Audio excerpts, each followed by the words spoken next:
19 cups of coffee. So Good stuff, man.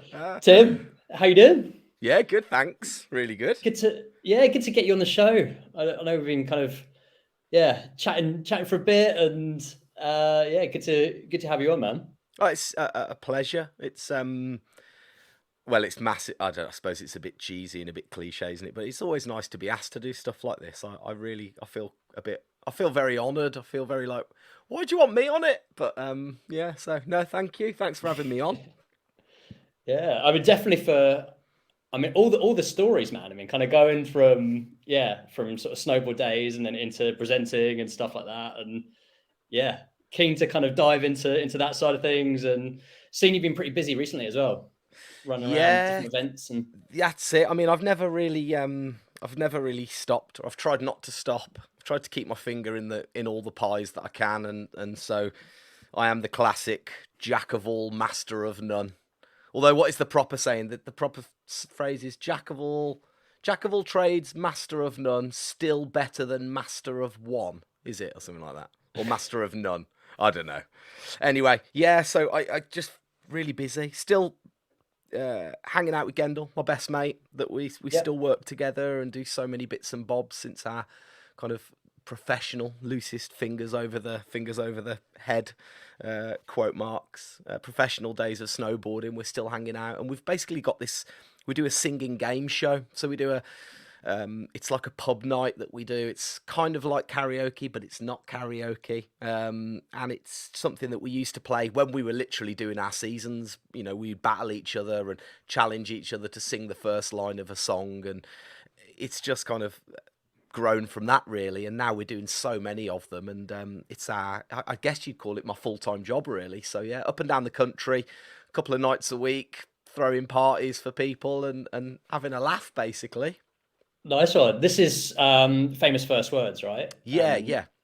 And I had James. I spoke to him a couple of weeks ago, just after he came back from snowboarding, and Oh, he was okay. telling me that he was judging one, and I've never actually been to one. I'm definitely keen to check it out, and yeah, he was just saying it was mental, like and how you and Gendel kind of get the crowd going, like Oh, well, from the beginning. It's kind of, I don't know. I guess you never really know like how it's going to go down, and then by the end of it, you just said there was like people climbing onto the stage and stuff, and yeah, just it's quite ridiculous. It's. I mean, for those that don't know, it's basically a singing game show where me and Gen will come on stage dressed as 1970s quiz show hosts in our bow ties and dinner jackets, and we do this ridiculous routine to kind of just make everybody feel at ease. And I know it kind of is a little bit hit and miss, and you just see what happens and what goes. But actually, we've been playing the game in its kind of form now for over 10 years, so we know how it works and we know the best way to get people going. So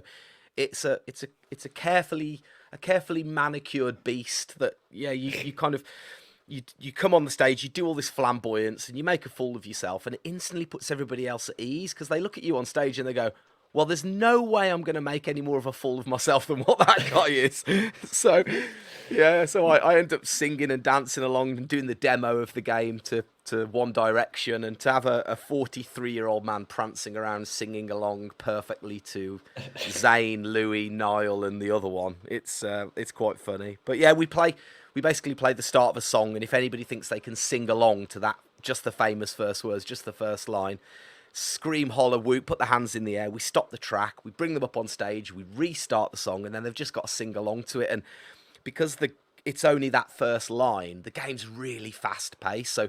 contestants are coming up every kind of 2 or 3 minutes, and the genre goes from Beyonce to One Direction to Al Green to Adele, all these different genres and different types of music that people are in the crowd, you can see them like frothing, like, let me up. It's got. So yeah, it's a really good fun. We really, really enjoyed playing it, and every night's different and stuff like that. So it's yeah, it's good. And that's kind of then taking over. Like, would you say, as your sort of full-time thing, or you're kind of doing more of these, like Yeah, well, it more was events? yeah, absolutely. Well, I've always worked in events. I mean, to give you the kind of the potted history, I used to do a lot of snowboarding, used to be a professional back in the day, and I think I was at one event and I couldn't ride because I'd hurt my knee, and the organizer, I think it was Stu Brass at the time, came up to me and he said, "Here you go, you can comment. You've got a loud voice. Here you go." And he gave me the microphone, and I just started shouting at everybody and abusing people, all my mates that were in the contest. And at the end, he came up and gave me 30 quid, and I was like, "Oh, what, you get paid to talk?" It was like a light bulb moment. So I realised that I could go to these same events as all my mates, and instead of riding and getting maybe a fifth, sixth, or seventh place, I could go to these same events, talk all day, and get 70 quid. So I very quickly transitioned into a kind of event MC and event commentator, and that led to doing bits of TV. There was a TV director in the crowd, and he came up to me at the end and he said, you should do some telly, you'd be quite good. So I said, yeah, why not? And I started off working for Channel 4, doing a show back in the day called Free Sports on 4, which was a magazine sports show, skate, surf, BMX, snowboarding, all the sports that I loved and used to participate in. And started doing that for Channel 4, and kind of my TV career, excuse the pun, snowballed from there. And just worked in telly for kind of 15, 20 years or so, and then it was more after the pandemic. I mean, me and Gendle were working together and presenting together on telly right up to the pandemic, and then the pandemic kind of put paid to all TV, certainly any new TV being made, and being who I am and where I was in my career, it's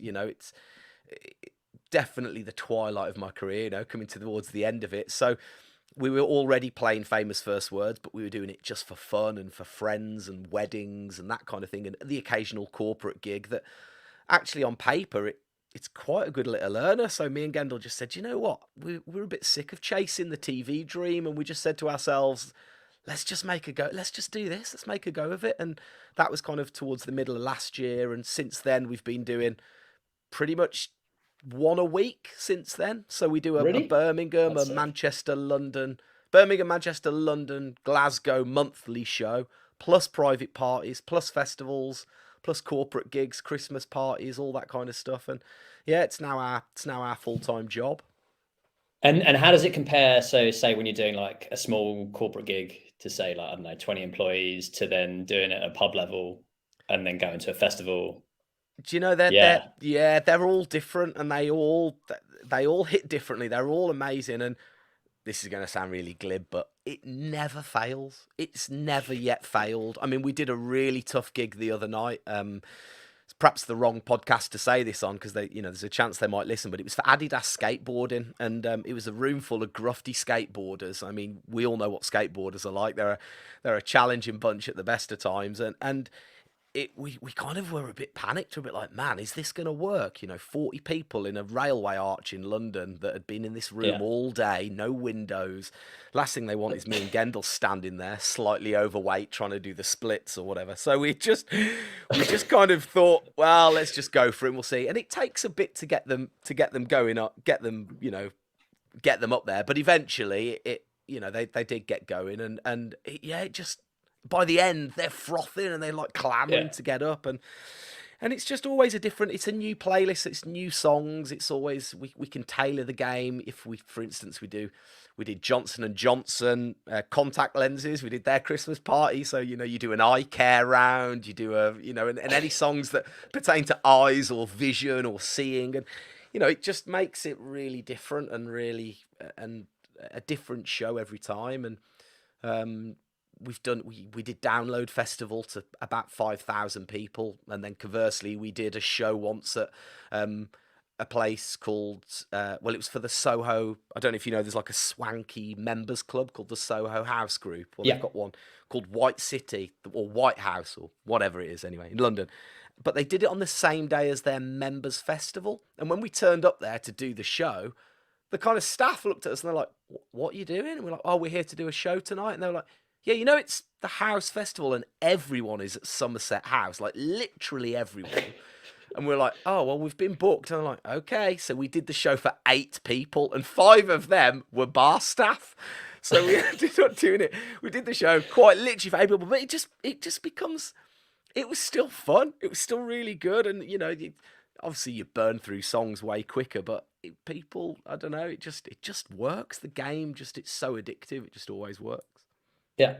And how does that say like compare to then, I don't know, when you first started out doing like commentating on events, and then when things got a little bit more serious, so say doing it for like larger events like the Olympics, when that started, how was, yeah, I mean it's a different beast, right? But yeah, Yeah, any kind of yeah. comparisons would you say? Do you know what? I think I always look back fondly on my commentating career, and I was never. I don't think I was a kid that was always like, oh, he's going to be on stage, or he's. I mean, I was a bit of a loudmouth, and I certainly loved showing off. And my dad was always that man. I looked up to my dad, or I do look up to my dad. My dad is that guy that walks into a room and almost to diffuse the situation has to make everybody laugh. And I think that's kind of what I do when I'm nervous. My default is, how can you make everyone laugh here? Like, make a fool of yourself and just, diffuse the situation. And I think with my career and commentating and all that kind of stuff and event hosting, I was never, I don't think, destined to do it. But when I started to do it, I just enjoyed it. And I don't know where I'm going with this. I'm tying myself in circles as I'm trying to say this. But it I think from just doing it and just almost, what am I trying to say here? Oh, that's my dad phoning. How about that? Sorry about that. I don't know if you heard that. You should pick it up. Shall I pick it up? He's got, See what he says. he's got any jokes. Dad, how you doing? All right. I'm just watching your Instagram video of gold medals and certificates. Oh yeah, that was because I found my gold medal from when I was 11 years old. That's good, isn't it? Right. Yes. But shouldn't you be tiling or something? I'm going to get onto tiling in a minute. Dad, I'm actually just recording a podcast. Do you mind if I love you and leave you? Okay. Yeah. All right, I'll Take care. call you in a bit, mate. Bye. Bye. How's the timing with that? It's like it was set up. Oh, that was not set up. So my dad watches my Instagram videos, and then he has to comment, or he phones me and comments on them and says, why are you doing that? I remember once I did swear on social media. My dad phoned me straight back up and he went, take that off. Your mother follows you. Take that off. And I've never sworn on my Instagram since then. Anyway, sorry about that. You can delete that bit. That's amazing that you're still like, yeah, that they call you up though. And like, yeah. Oh, mate, it's just funny. It's good. Still get called out by my mum and dad for swearing. But yeah, sorry, to go back to MCing. Excuse me. Yeah, to go back to MCing and stuff, I don't think I was ever destined to do it. And when I did it, it was just an absolute big learning curve for me, just talking and hosting. And I used to work on a series called the AIM series, which was a ski and snowboard championship, which went around the UK to all the different dry slopes, pretty much felt like every weekend of the summer. And it was amazing, a proper travelling circus of ragtag skiers and snowboarders. And I would commentate every single event, men's and women's, boys and girls, ski and snowboard, Saturday and Sunday, from the crack of dawn until last light, regardless of who was there. So I would just pick up the microphone at 9 o'clock in the morning and talk all day. And I think that put me in real good stead for Yeah. It cut my teeth doing it, because you learn how to work a crowd, and you learn, what jokes are funny and what jokes aren't funny, and self-deprecation and all this kind of stuff. I learnt it on the fly. So a lot of times now when I am doing these big events, if I'm doing 5,000 people or if I'm doing 8 people, I feel like I've got quite a big toolkit that I can go out and use. And a lot of times I will go, right, this is just like Rosendale in the rain in 2000 when I was there, and I'll like hark back and think, how did I? Oh yeah, I did this joke, and I just tread gently and just go in, and it's really put me in. Yeah, it was the best kind of learning, and I think the whole classic 10,000 hours that you hear bandied around a lot. 10,000 hours of anything makes you a professional, or makes you certainly very proficient in it. And I did those 10,000 hours, I think, in one summer. Pretty much at the AIM series. And did Gendle, like when you guys were then kids growing up snowboarding together, did you have any thought that was kind of where it would lead to, that you'd be working together and you'd be doing, from all the different TV shows to then commentating and then obviously now with famous first words and stuff. Yeah, Like, it's a really weird journey. We've been on just such an amazing journey. I mean, we met when he was 13, I was 15 at the Snowdome. I wasn't working there, but I was on the verge of working at the Snowdome, and Gendle came and had his lessons and got good quite quick. Him and his group of mates from Tamworth, and I just fell in with them, and we all became just best mates, snowboarding pretty much every night together. We'd go down, and they used to sweep snow and put out the ramps to get free tickets, and I would work there behind ski hire giving out the skis, and we just used to ride pretty much all the time, and we became best mates, and then doing seasons together. And Gendel is, whereas I was kind of an event MC and commentator in his spare time, he used to make a lot of films and do some directing and filmmaking and things like that. And so he'd always be filming me, and we'd always have little cameras, and we'd be doing skits and filming each other and just making silly short movies and whatnot. And when I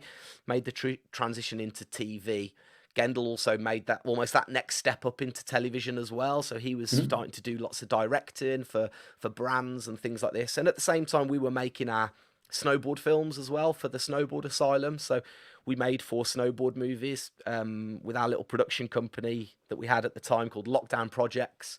And we just loved what we did. We were really fortunate that we were supported by Jeremy Sladen and the Snowboard Asylum to capture the British snowboard scene and make these videos every year.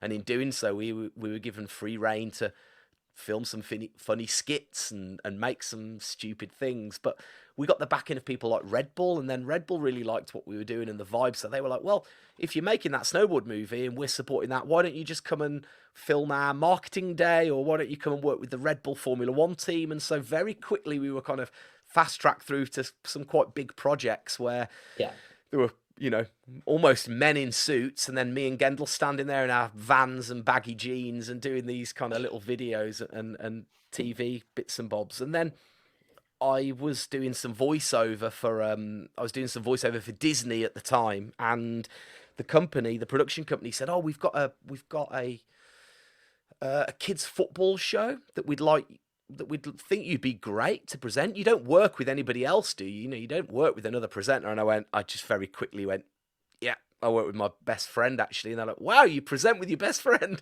And I just lied through my back teeth. I was like, "Yeah, he's a presenter as well." And then they're like, "Great." So I got home that night and I turned to Gen, because we were living together at the time, and I said, "I've got us a job. You're going to be on telly." He went, No, I'm not doing it." And I literally had to talk him off the cliff and basically forced him to come and audition for this Disney show. And we got it. We ended up getting this Disney show for kids called Goalmouth, which is a football show. And basically our presenting started from there. We started presenting together, and he very quickly got the bug, and that led to doing like 15 years of TV presenting together. Yeah. And was there any kind of formal training, I guess, from Disney or any of the bigger companies or the Red Bulls of the world? They didn't sit you guys down and go, "Don't say this, don't do it that way." Yeah, I mean, we definitely had the Red Bull and Disney lobotomies. They go through your social media and they give you the full checkout. And I think as well with BBC and again kind of making that transition, I at the same time as doing that with Gend for Disney, I ended up doing some presenting for children's BBC as well. And that was you say, did we have any training? It wasn't training as such, but we definitely on the job, right? On the job. You learn, okay, I can't be swearing and I can't be putting up nude pictures on the internet or doing any of this kind of stuff. Not that I would, but you know what I mean? Like, you learn that you've got an audience there, and I think in many ways, me and Gend, we are quite old, but we're a bit old-fashioned as well. We see ourselves as kind of just old-fashioned entertainers, that we don't really fall back on smut and swearing and being controversial. We just kind of try to keep it family friendly, really. Yeah, cool. And how was I guess was the first Olympics that you did, was that London? Yeah. So excuse me. So I worked at London 2012 as a BMX. I was doing the BMX hosting for the racing. I was hosting in the venue, the live events. Again, just through emceeing events. That was with Christian Stevenson at the time. And yeah, that was wild. It really an amazing experience. London 2012 was, I'm sure everybody knows and sick of hearing it, but it was such a special time. I think it was brilliant. And then from doing that and having that on my CV, and then at the same time as going into children's BBC, I became a bit of a trusted voice. And the moment you get that kind of initial in with the BBC, you then become so much more trusted for the other departments. So when Ed Lee, if you don't know Ed Lee, I'm sure a lot of people know Ed Lee, but yeah, obviously BBC presenter and snow sports host. He was instrumental in getting me in as a co-commentator for the Winter Olympics, and that was 2014, so that was 2 years later. And because I was working in children's BBC, it was kind of a bit of a no-brainer for them. I was that trusted voice to get in there, and I kind of lost my train of thought. I'm quite good at that anyway. But it was. I kind of got in with the BBC. I'm just trying to figure out my timeline here, make sure it's right. I was doing CBBC, so I was doing a show called Wild, and then, like I said, from getting into children's, which is kind of the most trusted kind of level of BBC, because you do actually have the full BBC lobotomy at that point. They go back through all your tweets and all your posts and all your social media to make sure just checking everything. Just checking everything, yeah. So it's for BBC Sport to then take me on. It was like, yeah, okay, he's fine, he'll be all right. And so then I ended up doing the Winter Olympics 2 years later with Ed. And how was that doing that with Ed? Like, obviously, being a pro snowboarder and then kind of and then commentating, I guess, on the bigger stage with a mate, right? That must have been amazing. Oh, it was everything that you'd think it would be and more. It was, you can't quite.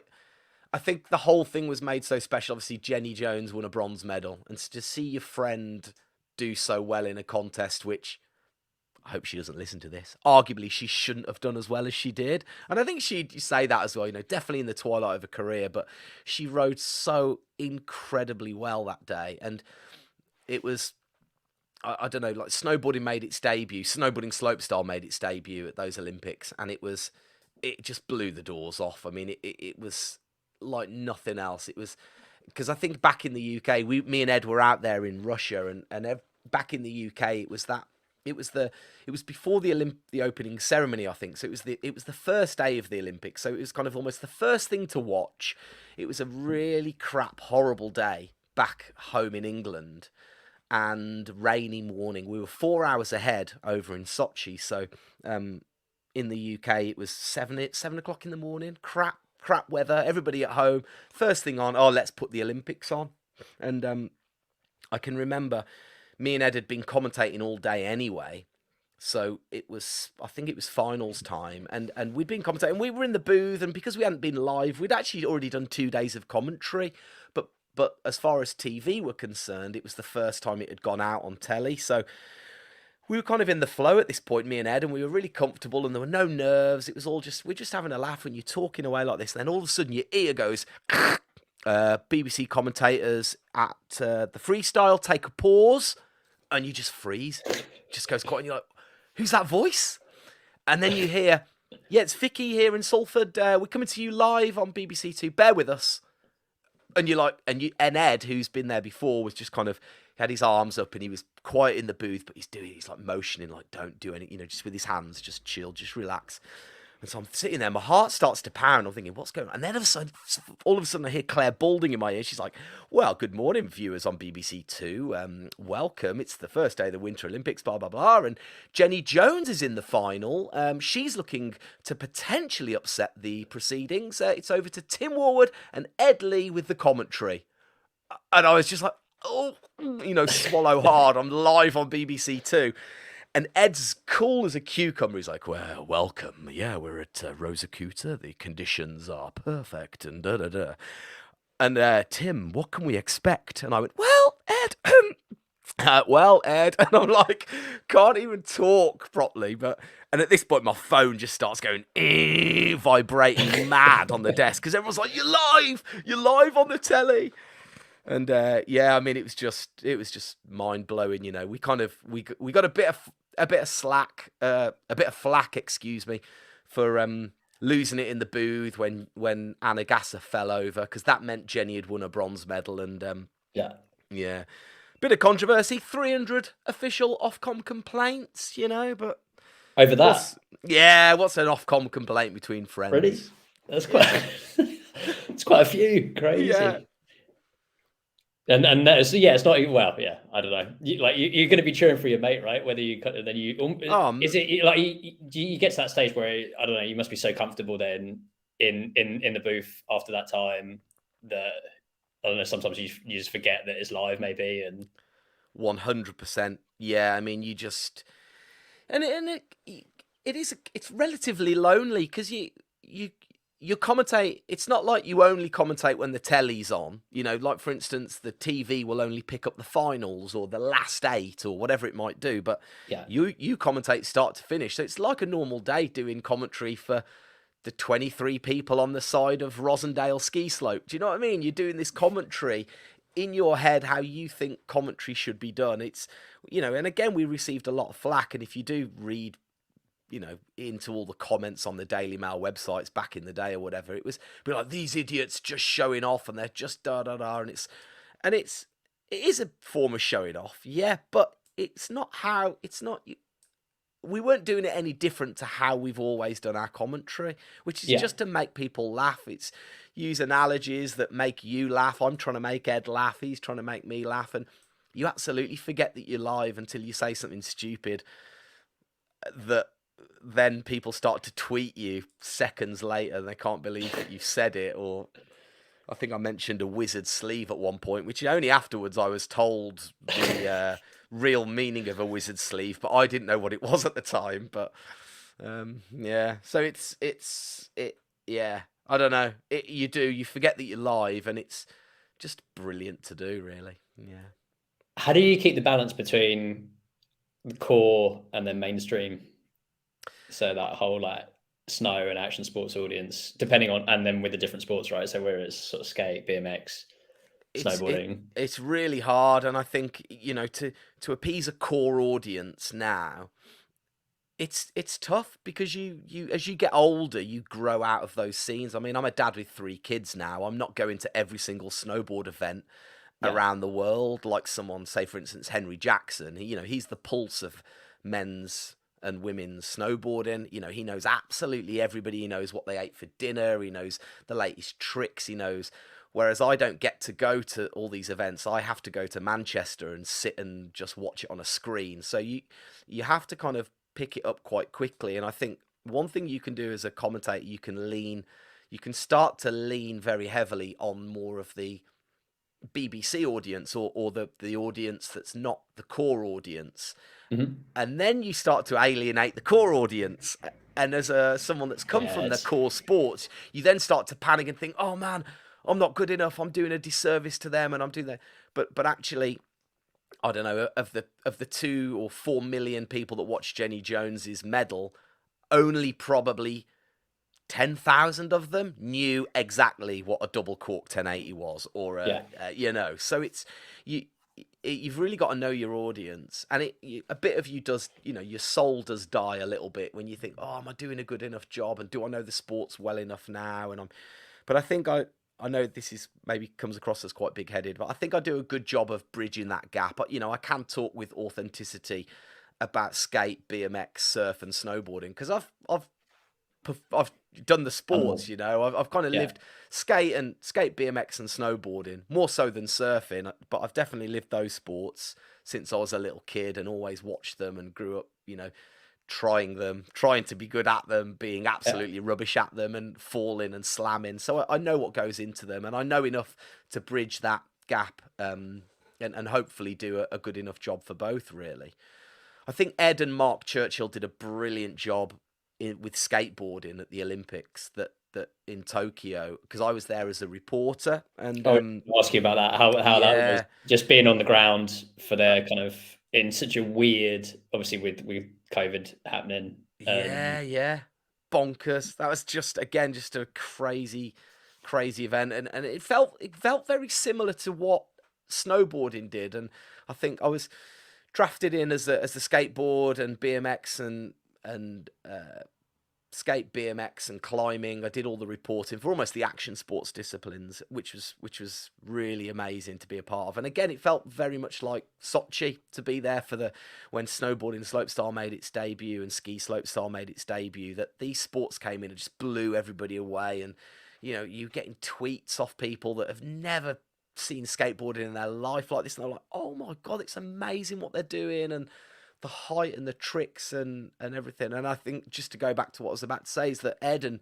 Mark did such a brilliant job of guiding the brand new audience through, but also really appeasing the core audience, because there is no one better than Mark Churchill at skateboard commentary. I mean, he's the absolute master, and Ed loves his skateboarding. Ed really knows his skateboarding as well, and they both did such a brilliant job. And the BBC, in all fairness, they let them do it in a way that it should be done, because it wasn't patronising. They started off and like, right, this is a crook grind, whatever, blah blah blah, and this is a Smith, and talking them through. But then throughout, towards the end of the competition, they weren't giving those explanations every time. It's like, if you're on the journey with us, we've told you at the start, and by the end, you should know it, kind of thing.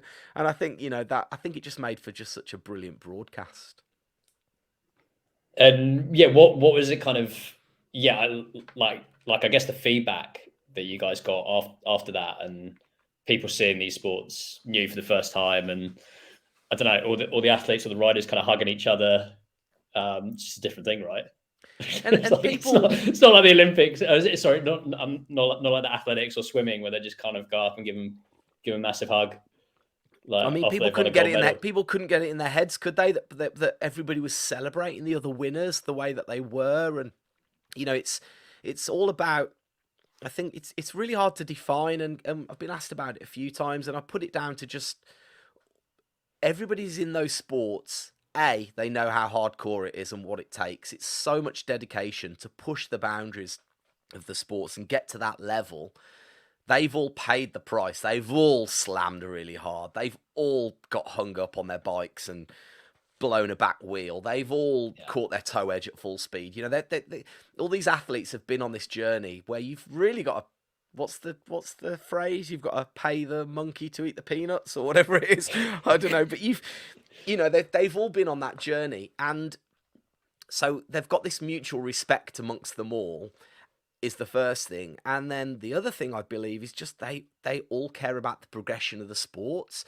And when they're seeing hammers getting thrown down, these huge tricks, new, never before done books or double flips or whatever it might be, Charlotte Worthington in the BMX, the freestyle BMX. Yeah, I mean, she did that backflip 360. It was never been done before, and the girls just lost their mind. It was so amazing to see that they all care about the progression of the sport more so than the other person beating them or winning. Do you know what I mean? Or winning themselves.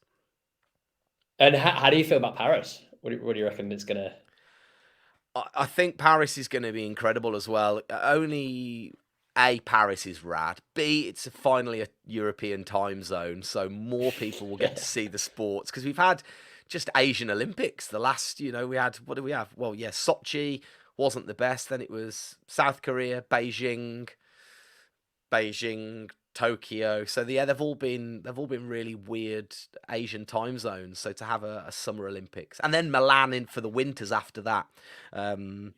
I think it's going to be really good. I think we're going to be treated to some brilliant skate, BMX. I think it's going to be amazing. Yeah, and then surfs, over in Tahiti, which is a bit weird, considering they should be like doing it down in hospital. But I'm definitely trying to get the reporter duties out in Tahiti, but I don't think I can't see the BBC sending me down there for that one. Yeah. And what about the TV show stuff? So have you kind of got your any eyes set or ideas on trying to do anything, either with like famous first words or any different kind of shows? Yeah, I mean, it's I love TV, and I love the kind of doing it and seeing the end product. And me and Gendle worked on a massive show, which in our head was going to be life changing, and it was life changing. It was incredible. It was called Animal Impossible, and we made it for BBC Studios. So the same people that made all the Planet Earth and Blue Planet, and these huge natural history shows. And it was me and Gendle, two best mates, getting to go around the world for a year, and we got to basically go and disprove all the animal facts that people take for granted or people just assume are real. So the classic is spider silk is stronger than steel. So we go on a mission to prove that either true or false. Sharks are mindless man-eaters. If you see a bear in the woods, you should play dead. All these like crazy facts. And we basically filmed this TV show in conjunction with a Chinese channel called Migu and BBC Earth, and it was unbelievable. I mean, it was the stuff of dreams, getting to just go around the world for 8 months, doing all these insane things. For the sharks episode, we spent 2.5 weeks down in South Africa with sharks, with great white sharks, and in the end, to prove that sharks aren't mindless man-eaters. Once we'd learnt all the science and filmed all those bits, Gendle swam with a great white shark with no cage. I mean, it was just stuff we did was unbelievable. But unfortunately, it never got picked up by a channel in the UK.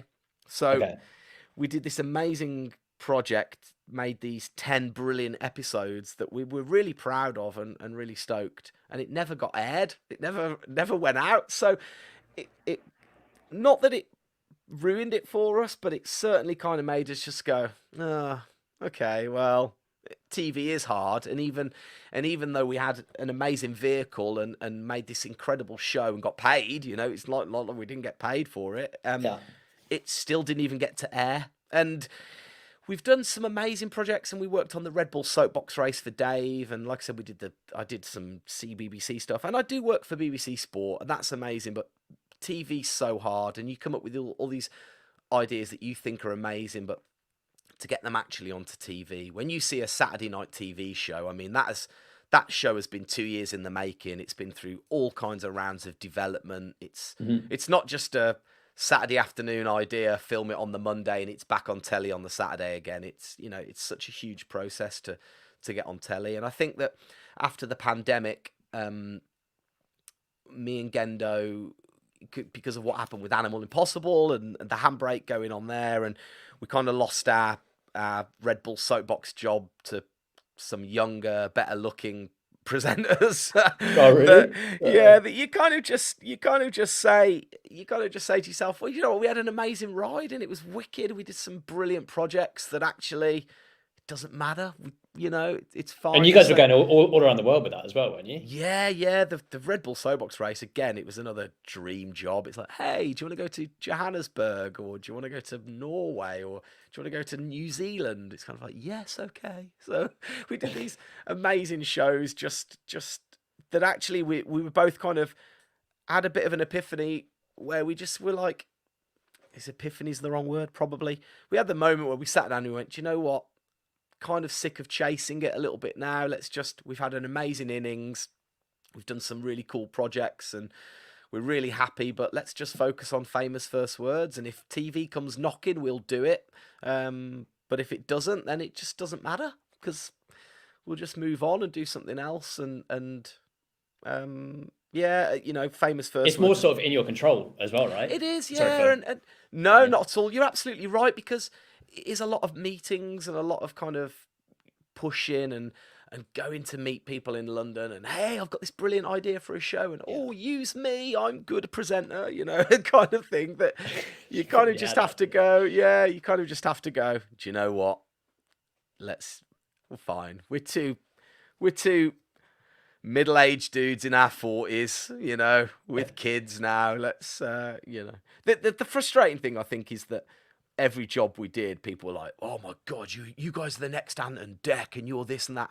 And it does kind of rub off on you a little bit. You kind of think, yeah, we are as good as them, which we're probably not. But you kind of think to yourself, maybe we'll get a Saturday night entertainment show. Maybe we could be successful like this. But actually, for every Tim and Gend or Ant and Dec, there's 50 million.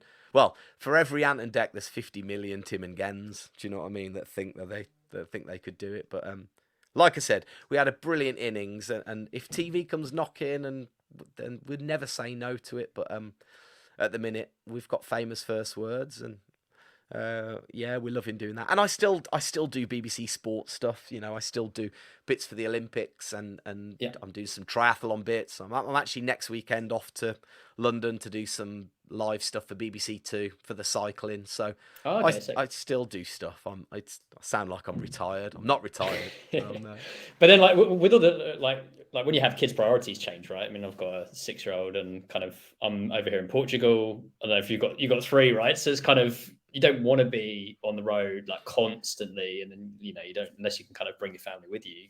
You see them less, right? So it's cool when you can kind of dictate things and pick and choose projects, and especially kind of do it on your own terms. And it's really you're absolutely right, and it's I think I've always had that thing with being freelance. My problem is I'm always sure, I'm 100% sure that I'm not going to get employed again. So I say yes to every job, and that does actually lead to a little bit of you end up working a lot and not seeing your kids as much as you want. But you're absolutely right with regards to your priorities change, and you just think to yourself, man, I've got to support these kids now, and I've got to be there for them, and I've got to do this, and yeah, it's hard, isn't it? It's hard. yeah, It's a bit of a stress as well, isn't it? Especially being freelance. That's the worst. yeah. I spoke to a photographer, like famous photographer, about this like a couple of months back, and he was just sort of saying that you never know with being freelance for so long. You get a call up from a client. If they're a big client, you can't really say no to it, Yeah. and he sort of, or you feel that pressure on yourself, but maybe it's kind of, you just put it on yourself a bit or something. I don't know. Yeah. I always the thing I always remember, and this is absolute 100% cheese balls, but my mom always says that just continue to work hard. Whatever you do, just keep your head down and work hard, because the right people notice. And I've always remembered that, and it's just what you got to do, isn't it? Every job you do a really good job, and hopefully the right people notice. Yeah. And what about podcasting? So are you still doing the stuff with Ollie for Appraise? And Yeah, we love it. In fact, we've been trying to there's me, Ollie, and Jenny Jones. So to try and coordinate 3 people's diaries when one of us can't do after 3 o'clock, the other one can't do in the day, and the other one can't do after 7 p.m. It's like really, really hard to find the time, but we've loved it. We've loved this season. I actually did a year in breakfast radio up here in Birmingham, so I worked for a radio show called Free Radio, which is if there's any people from Birmingham listening, it's basically the old 96.4, which is the old BRMB frequency, which is quite a famous frequency here in the UK, here in Birmingham. And I did it for a year, breakfast radio, and I absolutely loved it. I loved the immediacy of it and how quick it was, and you'd get on, you'd talk, and then you'd go home, and that was it. And you'd get these little ideas a day before, and you'd implement them the next day. And I think with podcasting, it's quite a similar thing. It's quite a, audio. It's you've got your little mic, you just chat away.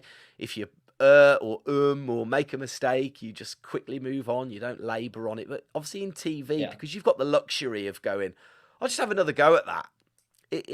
You really lose that spontaneity of just doing a link and getting rid of it, regardless. Because if there's a little stumble, which I'm really good at stumbling as I'm talking, that if there is a little stumble, when you're doing TV, like let's record another one, let's do another one. So you've taken 20 minutes to do one link, but in radio you get one go and that's it. So that's kind of good though, and then you can just kind of you just get on with it, don't you? Absolutely. If you do like make any mistakes, and it becomes human. Yeah, exactly. It becomes human, and I think the audience kind of accept it, and they either love it or they hate it, and they can turn off if they want, or they go, "Oh, that guy's a bit like me, the way he can't say the word necessarily," or whatever it is. And so with podcasting, I love it. Me and Gendle did a little podcast actually, of course, during lockdown, but I do miss it. And we've just said this morning, actually, I chat to him every day. He's like my husband.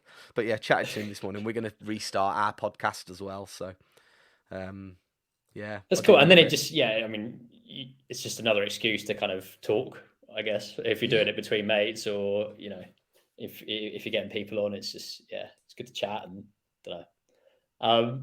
And like now, so you're going to be heading to London. What else is coming up? Any like? So yeah, we've basically got a summer of famous first words. It's been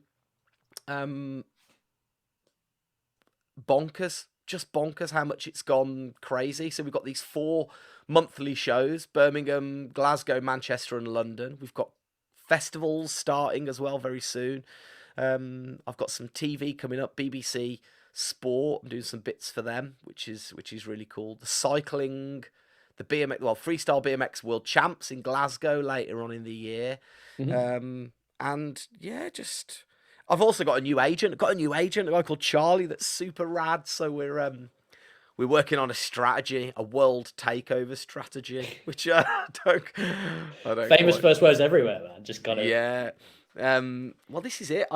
And also, I mean, didn't mention it earlier, but we've actually signed with a production company for Famous First Words, because actually that was always the goal. The way it worked was we were doing this show, we were doing Famous First Words. It used to be the last 10 questions of a quiz. So me and Gendle used to do a lot of quiz hosting.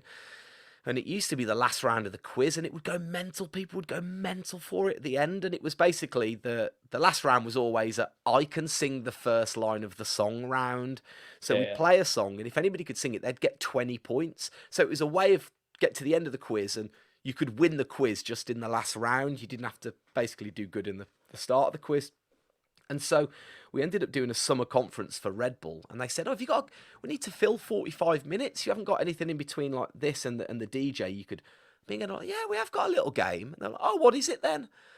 And on the fly, we were kind of started thinking, we're like, "It's called Famous First Words, and it's you've got 3 judges," and we kind of formatted it on the fly, and they're like, "That sounds great. Let's do that then." So we formatted it, and it was basically 45 minutes, supposed to be 45 minutes. We played for 2 hours. They wouldn't let us stop. They're like, keep going, keep going.